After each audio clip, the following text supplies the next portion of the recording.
Pasidalinsiu keliais rudens makiažo patarimais. Tai vasarą norėjom, kad mūsų veidas būtų neapkrautas, rudenį galime šiek tiek daugiau pamaskuoti savo veido odą. Renkuosi Lumenės matinį makiažo pagrindą ir šiek tiek stipresnis pamaskavimas, tai nereiškia, kad full coverage. Man šitas makiažo pagrindas patinka, nes turi vidutinį maskavimą. Vat, pažiūrėkit iš arčiau, kaip veidas atrodo. Ir tikrai neatrodo veido oda, kad yra apkrauta ir nėra tas pilnai matinis efektas. Man dažniausiai matiniai efektai nepatinka, nes labai atrodo išdžiovina odą. Šitas to nedaro, matot? Lengvas maskuoklis su hialuronu, kad nesubėgtų į paakius. Pasišviesinam centriuką. Ir išsiblendinam viską. Labai svarbu nepraleisti šito etapo, išsišviesinti pačius paakius ir patį centrą vien dėl to, kad tas etapas suteikia tiek daug skaistumo veide.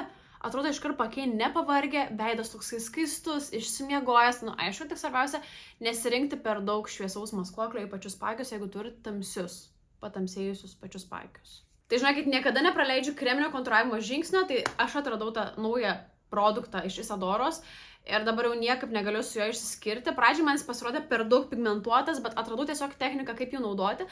Tai aš laikau užsidedu ant rankos, pasišildau priemonę ir tiesiog imu su kempinėlė ir gražiai išsikontūruoja. Nes pradžioje, kai bandydavau tepti tiesiai ant veido, man būdavo jisai per stiprus, per intensyvus ir atrodo kartais net sudėtinga yra išsiblendinti, bet va šitaip, jeigu nuo rankos, jeigu yra sušildytas produktas, realiai atrodo, tai žinokit, tikrai dabar jau niekaip nebeišsiskiriu su šito produktu, visada jį naudoju. Šita Dark Almond spalva yra tokia graži, jinai nėra per ryža ir sukuria labai natūralų efektą ir tikrai galite nebijoti, kad atrodo labai tamsiai. Jis tikrai atrodo gana tamsus, bet žinokit, va taip kaip pasidarot ant rankos šitą techniką, tai nepadaugsit priemonės ir labai gražiai išsikontūruos. Aš dabar galėčiau tiesiog eiti į miestą, man jau užtenka.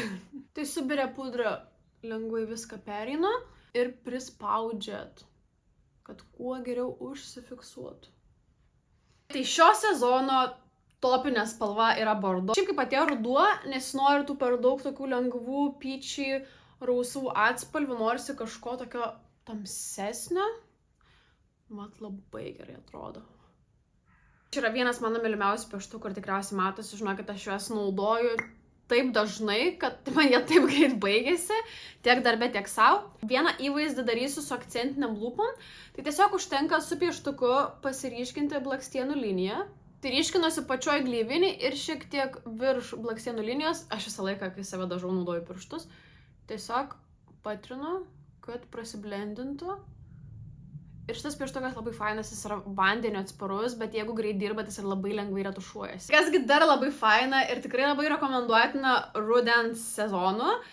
Tai ryškios lūpos. Kadangi darom neakcentinės akis, tai būtų gerai padaryti ryškias lūpas. Man visada labai gražu pasižiūrėti, kaip kitos merginos atrodo su ryškiom lūpom, bet aš taip nemėgstu ant savęs dažytis, bet žinokit, jau po truputį randu techniką, kuri mane bando prijaukinti prie ryškių lūpų ir žinokit, man pradėjo patikti.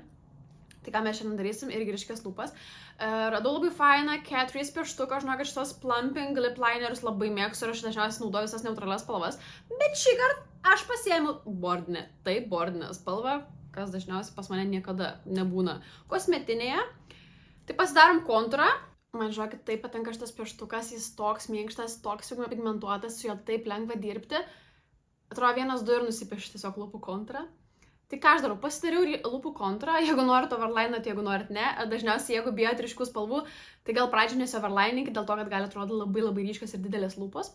Pasidarot palei savo lūpų kontūrą ir aš tada padidinu į vidų kontūrą, praplatinu jį. Ir pasiemu pirštą ir šiek tiek viduriuką praretušuoju. Vienas iš variantų galite save bandyti prijaukinti tiesiog pasidažant su pieštuku.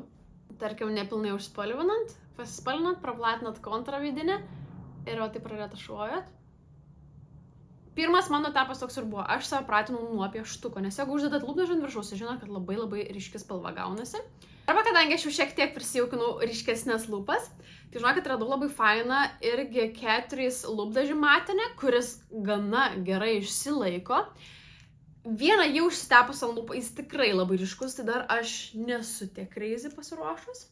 Būt su tokiom ryškiom lūpom, ką aš darau, aš irgi užsitepu realiai tai per vidurį, pažiūrėk, kokia ryški ir sodri spalva, šiaip žiauriai nereali. Bet man too much. Pasiemu pirštus ir irgi ratapšnoju. Jeigu matot, kad sunku prieiti kampučius, tai vėl galite pasimti pieštuką ir su tuo pieštuku pasiryškinti kampučius, nes dažniausiai su pirštais jau yra sunku priblendinti pačius kampučius. Po truputį nuo pieštuko prablendinto lūpdažio. Ir manau, jūs irgi prisijaukinsit. Tai va, pirmas mūsų įvaizdis yra akcentinės lūpos šiam rudeniui. Ir keliaujam dabar prie kito įvaizdžio. Koksgi dabar čia pokytis vyko, tai tiesiog minimaliai pasiryškinau antakius, nusivaliau lūpas. Ir kitas variantas, kokį mes darysim, tai pasiryškinsim akis. Pasirinkau Nykso rudą pieštuką, bet jis turi savyje šiek tiek blizgumo. Tai irgi pasidengiu per visą voką ir naudoju pirštus.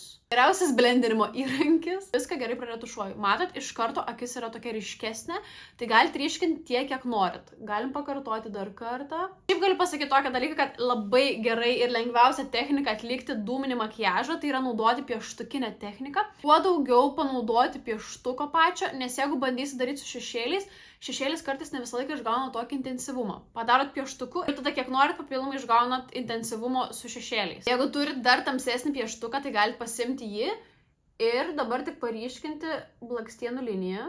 Vėl su pirštu. Prasiretušuojam, prablendinam, kad nebūtų ryškių linijų. Matot, vėl akis iš karto ryškesnė. Tai mes galim daryti tą ryškumą jau tiek, kiek jums reikia, bet nepamirškite tokio fakto, kad intensyvumas, pats ryškumas yra kuo arčiau blakstienų linijos. Ne kamputį ryškinam, čia eina kuo šviesiau. Na ir pačiam perėjimui, taip pat ir pafiksavimui, panaudokime kažkokią neutralią spalvą. Mūsų šitą. Tiesiog sujungiu prieš tai prasklaidytą pieštuką per visą voką su tuo tamsesniu pieštuku, kad būtų perėjimas ir šiek tiek patamsėtų akis labiau.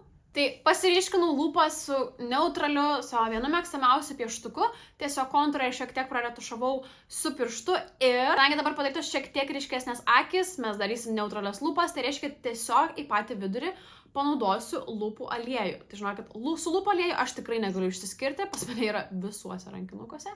Šitas dar labai fainas tom, kad jis suteikia minimalų tokį rausvą efektą ir labai gerai pridrėkina lūpas. Aš būtent kai pasidažau šitą techniką, tiesiog pasiryškinu kontrą, gal šiek tiek overline pasidaru, dėl to, kad yra neutrali spalva ir užsidedu aliejus.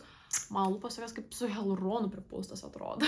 Nežinau kaip jums, bet šios abi technikos šį rudenį yra mano mėgstamiausias. Kadangi dabar yra ta bordo spalva trendinė, tai tikrai galite bandyti prisijaukinti save su ryškiomis lūpomis, nes dabar yra proga. Arba jeigu vis dėlto neprisijaukinat, galite rinktis tokį neutralesnį make-upą, kur tiesiog paryškinat savo žvilgsnį.